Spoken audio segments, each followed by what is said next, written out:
చాలా బాగుందన్న. సో సంక్రాంతికి బ్లాక్ బస్టర్ అని చెప్పుకోవచ్చు. బ్లాక్ బస్టర్ కాదు, మళ్ళీ అనిల్ రావుపూడి ఇండస్ట్రీ అయితే కొడతాడు. సో ఆ లెవెల్లో ఉంది. అండ్ మెయిన్ పాజిటివ్ అంటే బాస్ టైమింగ్.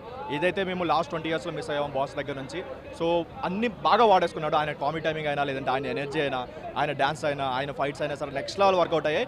అండ్ అది కాకుండా సెకండ్ హాఫ్లో వచ్చే వెంకీ గారి క్యామియో అయితే మొత్తం అది టాప్ లేచిపోయింది ఆ 20 మినిట్స్ వరకు. చాలా బాగా అనిపించింది. బట్ ఓన్లీ కంప్లైంట్ ఏంటంటే ఒక రొటీన్ స్టోరీ. ఆల్రెడీ మనం విశ్వాసం, డాడీ, లేదంటే తులసి వాటిలో చూసిన స్టోరీలా అనిపించినా సరే దానికి యాడ్ చేసిన ట్రీట్మెంట్ అయినా, లేదంటే ఎంటర్టైన్మెంట్ అయినా సరే చాలా కొత్తగా అనిపించింది, చాలా ఫ్రెష్గా అనిపించింది. 2 hours 40 minutes లెంత్ ఉన్నా సరే ఎక్కడ ఒక 1 minute కూడా బోర్ ల్యాగ్ అలా ఏం అనిపించలేదు. జనరల్గా మనం అనిల్ రావిపూడి మూవీస్ దగ్గర నుంచి ఒక క్రింజ్ ఉంటుంది అని ఎక్స్పెక్ట్ చేస్తారు కదా, క్రింజ్ కాదు కదా, ఎక్కడ 1% డిసప్పాయింట్ అయితే చేయలేదు. చాలా బాగా అనిపించింది. సెకండ్ హాఫ్ అయితే ఫ్యామిలీస్ పడి చచ్చిపోతారు, వాళ్ళు కనెక్ట్ అయ్యే డైలాగ్స్ అయినా సరే, లేదంటే ఆయన మ్యానరిజం అయినా సరే చాలా బాగా వర్కౌట్ అయింది.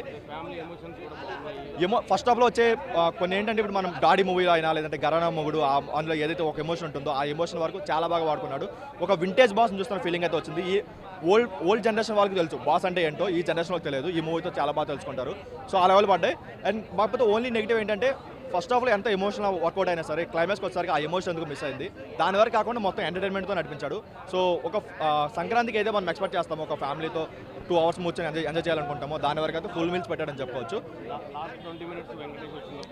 టాప్ లేచిపోయింది. వాళ్ళిద్దరు పడే సీన్స్ అయినా, డైలాగ్స్ అయినా, లేదంటే ఒక బిట్ సాంగ్స్ పడితే ఆ సాంగ్స్ అయినా, లేదంటే ఇద్దరి మధ్య సాంగ్ అయినా సరే నెక్స్ట్ లెవెల్ వచ్చింది. అసలు ఒక స్టోరీ అని పక్కన పెడితే తప్ప సినిమాలో వేలు పెట్టి వెతికిన ఒక్క నెగిటివ్ కూడా కనిపించదు. ఈవెన్ ఒక డ్రాగ్ల మూమెంట్ కానీ, లేదంటే ఒక ల్యాగ్ అని కానీ, లేదంటే ఏదో అన్నెసరిగా యాడ్ చేశారని కాకుండా ఎక్కడా లేకుండా 2 hours అలా మిమ్మల్ని సీట్లో కూర్చోబెడతాడు. ఈ సంక్రాంతికే కాదు, ప్రతి సంక్రాంతికి అనిల్ రావిపూడి వచ్చి మరీ కొడుతున్నాడు. సో మళ్ళీ కొట్టాడు, మళ్ళీ నెక్స్ట్ ఇయర్ కూడా కొడతాడేమో చూడాలి. డెఫినెట్గా కావాలి, ఎందుకంటే ఎవరు వాడుకోలేదు లాస్ట్ 20 yearsలో ఈ బాస్ని ఈ లెవెల్లో ఎవరు వాడుకోలేదు. ఎందుకంటే ఆయన యూనిక్ ఉండే కామెడీ టైమింగ్ వేరు, అది ఎవడు రీక్రియేట్ చేయలేడు. ఒకటే మెగాస్టార్ ఉంటాడు. సో దాని వరకు అయితే ఎలాంటి డిసప్పాయింట్మెంట్ అయితే లేదు. చాలా బాగా చేసుకున్నాం. డెఫినెట్గా చేయొచ్చు. కాకపోతే ఇంకేదైనా ఫ్రెష్ మూవీ, ఇంకేదైనా కొత్త జోనర్లో ఒక ఓల్డ్ మనం బాస్ మళ్ళీ మనం చూసే